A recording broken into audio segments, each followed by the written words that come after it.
Olá, bem-vindos ao nosso podcast neste dia de hoje, quinta-feira, 27 de agosto, 19 horas e 23 minutos.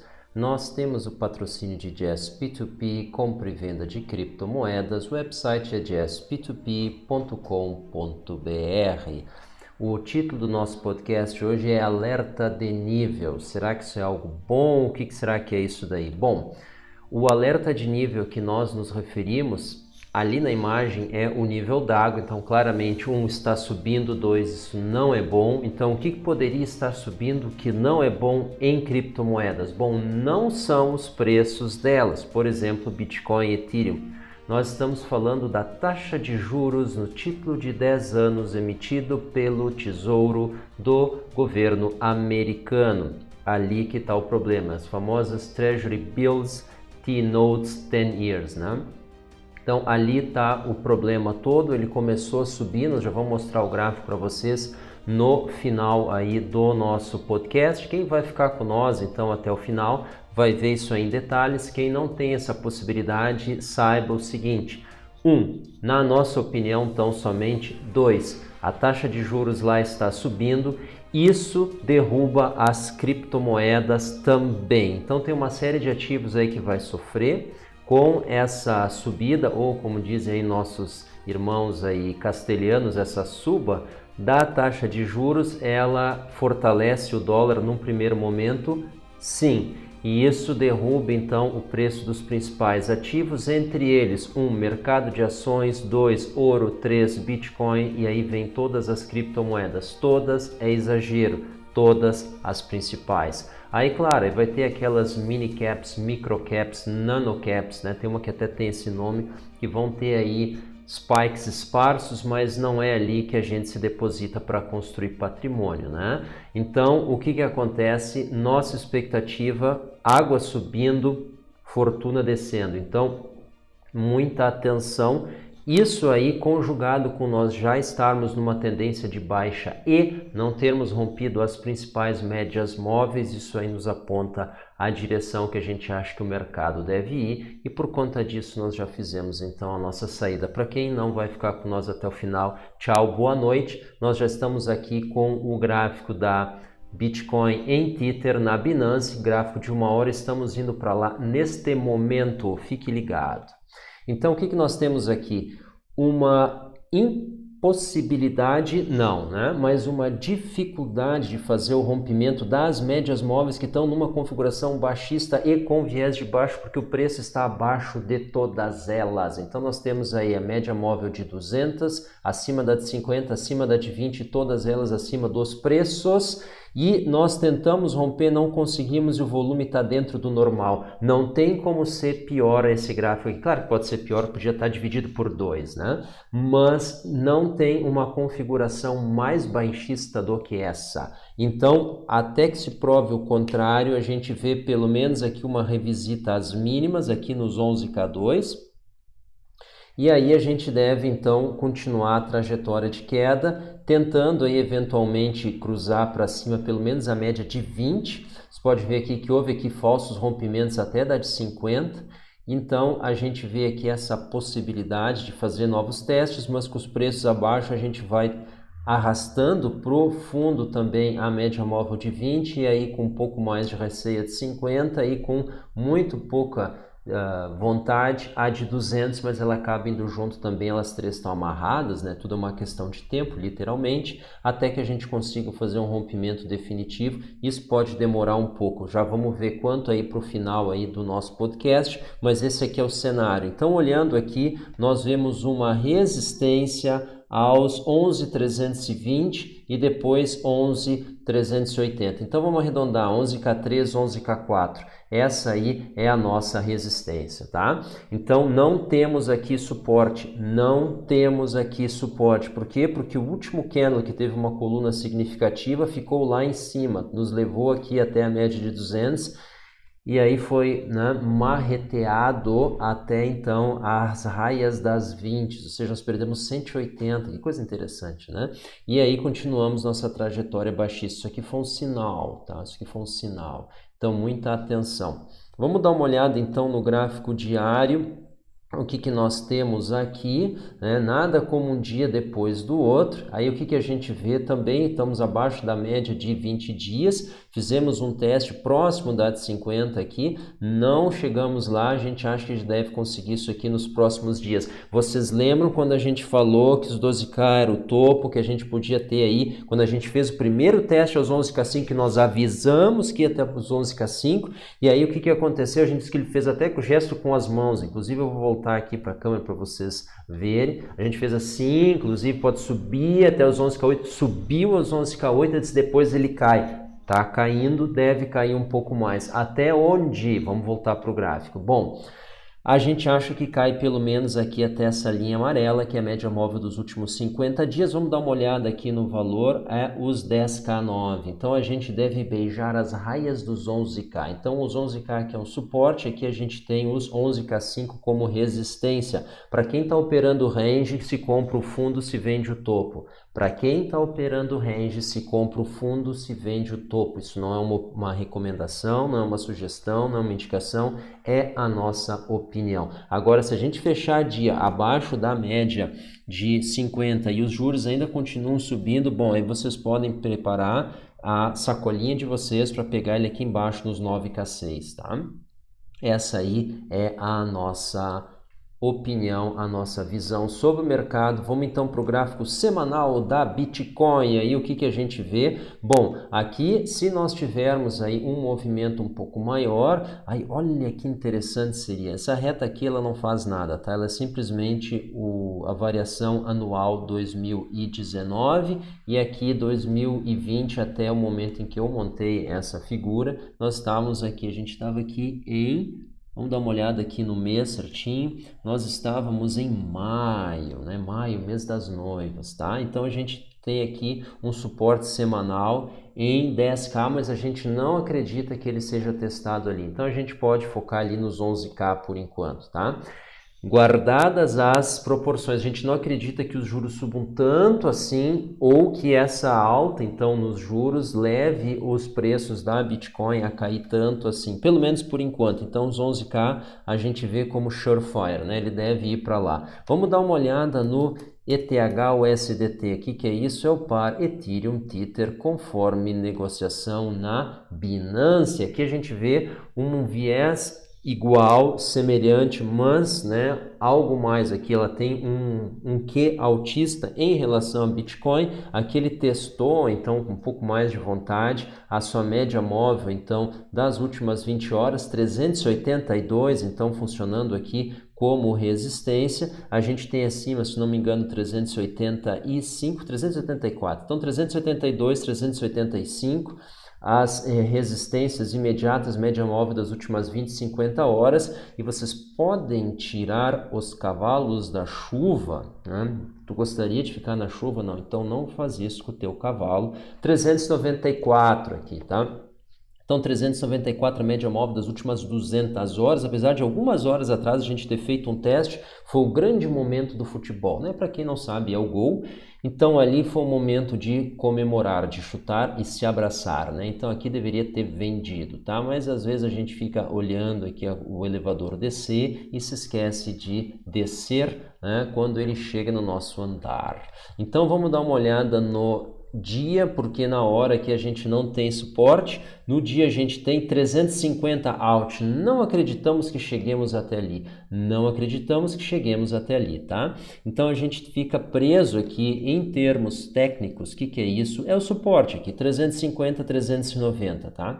Mas a gente acredita aqui em algo um pouco mais elevado do que isso, 365 aqui, que é o fundo dessas nossas investidas, ela pode ser testada. Então 365 está chegando, deve ser aí o fim de curso para a Ethereum. Caso então a movimentação que está causando isso, que na nossa opinião a gente já falou aqui, a taxa de juros nos Estados Unidos, não exceda ali os valores que nós vamos mostrar para vocês. Caso ele exceda, né, então a gente realmente pode testar com vontade, que o 350 até chegar um pouco abaixo disso, tá? Então, muita atenção. E aí vamos dar uma olhada na semana, nós estamos fazendo um pouco mais rápido, aí espero que vocês não se importem, de preferência até gostem aí desse ritmo, é um pouco mais elevado, né? A gente tem aqui na semana, então, um suporte aos 290, vamos arredondar 300, tá? É muito pouco provável que a gente chegue lá, exceto por rápidas movimentações, aquelas quedas flash crash, assim,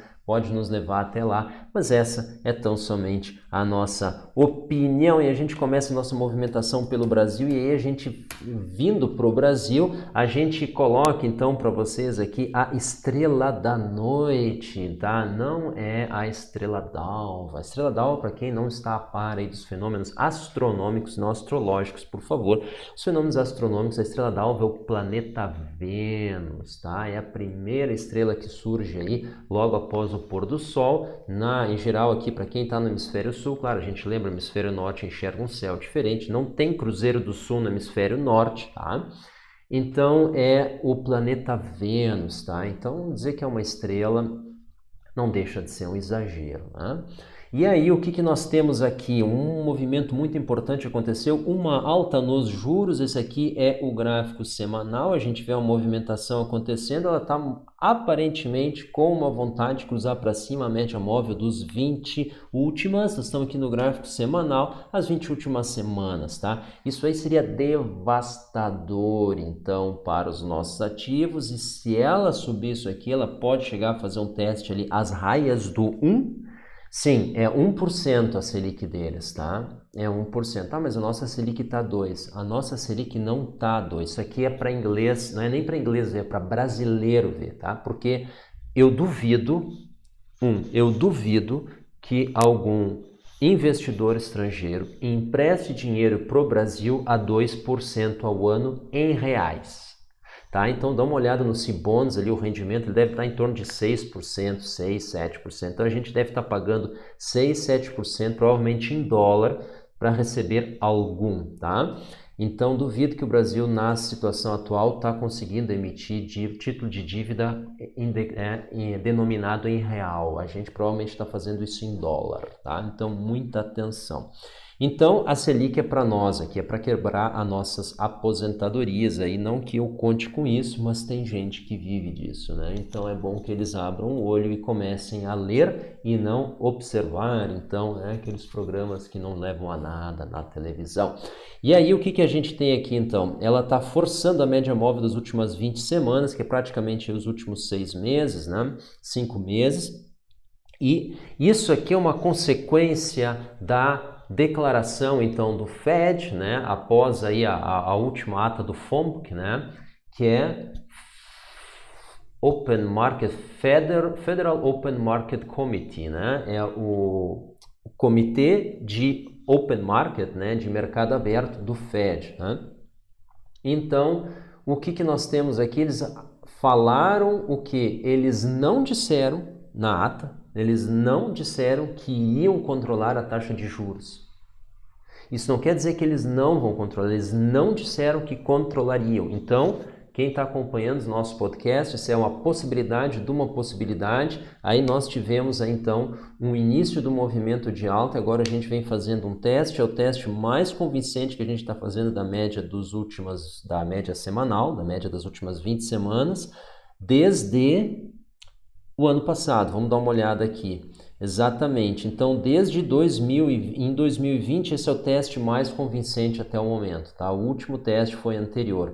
Então, a gente está com o corpo do candle ali, a média móvel, e ele pode fazer o rompimento. Vamos dar uma olhada no gráfico diário, o que está acontecendo. Aqui nós já rompemos, aqui, sim, porque ele na semana ele pode não romper, mas olha no gráfico diário, nós já rompemos as duas médias, nós temos abaixo de nós a média dos últimos 20, 50 dias, isso aqui é um suporte fortíssimo para uma taxa de juros como a dos 10-year bonds, né, do Tesouro Americano, tá? Os títulos de 10 anos do Tesouro Americano é o ativo com maior liquidez no mundo. Não tem nada hoje que é negociado com tanta liquidez como esses títulos. E a taxa de juros está subindo. Então vocês imaginam a Babilônia de dinheiro que está circulando aqui para fora para isso aí estar acontecendo. E a gente tem o Fed, então, com um supply infinito de dinheiro, para justamente se contrapor a esse fluxo. Ainda assim, o net flow, ou seja, o fluxo líquido, é tal que a taxa de juros sobe. Então, imaginem o que está acontecendo lá dentro. A gente superou o topo que atingiu aqui alguns dias atrás. Então, dentro dessa linha, seria razoável supor que eles, vão continuar subindo e dois, que eles podem chegar a fazer um teste aqui, as raias da média móvel dos 200. Onde que é isso? Onde nós estamos, né? Ao 1. Então, 1%. Então, se nós chegarmos lá, a gente pode fazer esse teste a 1%. Isso aqui vai seguir castigando os demais ativos, tá? As commodities, etc. Porque o dólar, então, ganha atratividade, ele se torna atraente e aí o que acontece? Os investidores querem ficar em cash. Eles querem vir então para os bonds e aí eles se tornam mais atrativos, eles revertem esse fluxo de saída e ele começa a atrair capital e isso castiga então os demais investimentos e é aí que está o ponto que a gente observa. Mas por que 1% seria atrativo? Bom, porque a Alemanha hoje está com juro negativo, o Japão está com juro negativo, a Europa está com juro negativo. Então essa movimentação de alta atrai capital e isso, claro, fortalece o dólar toda vez que essa entrada de capital é feita por capital estrangeiro. Então ele entra comprando o dólar se valoriza lá nos Estados Unidos, ele sobe aqui também, tá? Agora, quando essa injeção de capital é feita pelo próprio Fed, isso aumenta a quantidade de dólares, isso enfraquece o dólar lá fora e aí as commodities se valorizam. Então não é isso que está acontecendo agora, pelo andar aí dos preços, tá? Então essa é a realidade. Então acelerei um pouco lá para justamente entrar aqui e mostrar para vocês o US 10Y, né? Que é o título de dívida, o yield do título de dívida dos investimento em 10 anos emitido pelo Tesouro Americano. E aí a gente entra então no DXY, ou seja, o Dollar Index. E aí o que o Dollar Index teve? Ele está logo abaixo do canal aqui, né? E a gente comentou com vocês já há vários podcasts atrás, está tudo registrado em vídeo, né? A gente não precisa se debater muito, nós dissemos que o ideal seria, que é o que a gente acredita, aí vocês vão ver com as palavras certas voltando lá. Quando a gente fez referência aqui, nós ficaríamos com o índice, o DXY, aqui, o Dollar Index, se movimentando rente ao fundo do canal. Não podia ter dado mais certo, tá? Então, o que acontece aqui? Aqui a gente está com a média móvel dos últimos 20 dias, esse aqui é o gráfico diário. Vocês podem notar que ela foi aqui um suporte eficiente. Ela está bastante distanciada aqui das demais. E esse canal aqui tem regrado bastante bem aqui a movimentação dos preços. Então, como nós estamos exatamente abaixo, a gente tem uma resistência dupla, que é o fundo do canal e a média móvel dos 20. Mas se a taxa de juros subir, a gente vai ter uma elevação aqui. Essa deve nos jogar aos 50. Um teste nos 50 seria devastador, então, para as criptomoedas, para o ouro, né, para uma série de ativos. O que é devastador? Uma devastadora é um recuo aí de 20%. Tá? 20%. Eles vão dizer, poxa, para Bitcoin isso não é devastador, né? Isso nos levaria ali para os 9K, né? Casa dos 9K. Bom, para o ouro isso aí poderia ser devastador sim, tá? Isso aí levaria ali de novo para os 1.600, tá? O ouro está em torno de $2.000 a onça, um pouco abaixo disso. Isso levaria o ouro aí para casa dos 1.600. Ele deve voltar depois, é uma excelente oportunidade de recompra e é o que a gente lembra então vocês disso, tá? Então, essa é a lógica por trás aí da movimentação, por trás da dinâmica. Isso vai acontecer, a gente não sabe, tá? Quem diz que sabe o que vai acontecer ou mente ou vive enganado. Quem diz que sabe o que vai acontecer ou mente ou vive enganado, tá? E então o que acontece? A gente vê uma possibilidade da movimentação dos juros continuar subindo, isso em algum momento vai valorizar o dólar sim e deve jogar o dólar index aqui para cima. Para quem ainda nunca ouviu falar em dólar index, então não está acompanhando o nosso podcast. Se está acompanhando, bem-vindo. Dólar index é uma medida do dólar contra uma cesta de moedas estrangeiras, 57% desse índice é o euro. Aí vem o Yen, o British Pound, o dólar canadense, a coroa sueca, importantíssima a coroa sueca, né? E o franco suíço, tá? Por quê? Porque o dólar porque o franco suíço, né? Porque ele é franco, né? Não, sem graça a piada, tá? Vamos adiante. Então, essa elevação aqui pode acontecer, ela deve demorar. Então, o que deve acontecer? Os juros têm que subir um pouco mais antes da gente ter essa surpresa aqui, que é um salto. Isso deve levar tranquilamente o dólar index para os 94, e aí sim a gente deve ter nesse dia, que é quando a gente fizer esse rompimento aqui, atingir os 94, a gente deve pular a casa dos 93 rapidamente, a gente deve ter uma queda muito grande nas cripto, uma queda muito grande no ouro e uma queda também no mercado de ações, tá? E vocês vão ter a favor, então, da desvalorização do dólar, o governo americano falando o que for preciso para, pelo amor de Deus, o mercado de ações voltar a subir, né? Porque é esse ano de eleição. Mas o mercado não se segura, assim como as águas da represa também não, tá? Então, muito cuidado, represa é uma ilusão, tá? Isso vale aqui para a taxa de juros também, isso vale aqui para os preços dos nossos ativos também. E aí, então, a gente vem aqui pro Brasil, entrando aqui no dólar em reais. O dólar em reais ele deve romper então a marca dos 5,80 tranquilamente e testar os 6, caso esse movimento aconteça. Mais uma vez é a nossa opinião, porque aqui dentro a gente está aqui no movimento inflacionário, né? Parece que o Brasil também é um mini Federal Reserve, ele consegue imprimir dinheiro ali do nada e pagar suas contas. Uma hora a população vai se dar conta que isso é inflação, que isso joga os preços para cima e vai começar a comprar, aí sim os produtos vão começar a ter aumento de preço, porque nós vamos ter então uma demanda maior também. Por quê?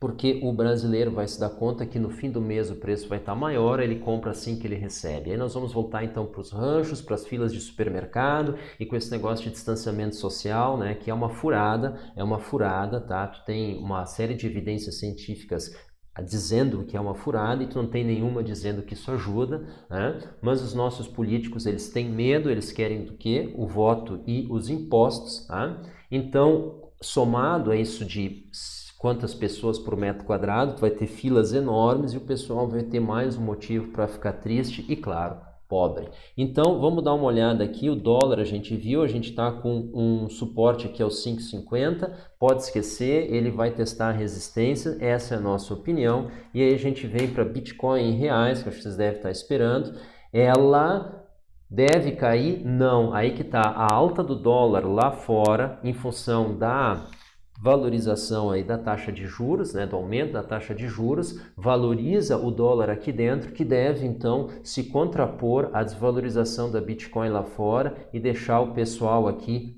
flat, tá?